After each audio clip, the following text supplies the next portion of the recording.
je m'appelle Isabelle Gerbert, je suis originaire de Eunheim.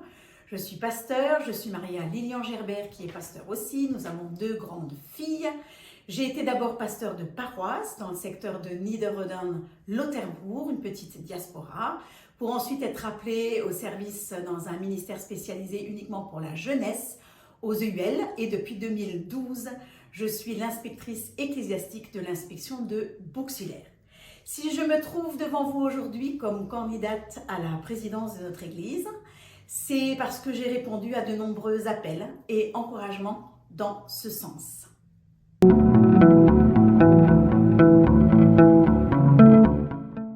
J'aimerais mettre le cap sur l'essentiel. L'essentiel, c'est quoi? C'est l'Évangile, ce dont nous voulons témoigner à travers la prière, l'étude de la parole, le culte à titre individuel et communautaire.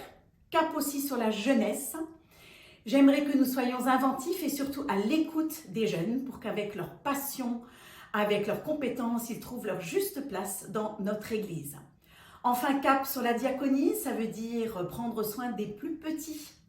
La diaconie, c'est tout simplement l'espérance en action. Enfin, j'aimerais que nous soyons une Église courageuse. Cela signifie pour moi oser prendre position sur les questions d'actualité, les questions de société, et faire cela dans un langage simple, clair, audible et compréhensible pour les gens du dedans de l'Église comme pour les gens qui sont à l'extérieur de l'Église. Alors voilà, j'ai conscience que présider n'est pas un exercice solitaire, mais bien solidaire, et que dans les grands changements qui nous attendent, une Église avec beaucoup moins de pasteurs, il faut être à l'écoute de tous ceux qui sont en responsabilité sur le terrain. En conclusion, j'aimerais vous laisser une image que je tiens de Irénée de Lyon, qui est un théologien du IIe siècle, qui parle de Dieu comme d'un artiste qui, sous ses mains, façonne l'humain. Et dès que nous avons jambes et pieds, nous nous enfuyons.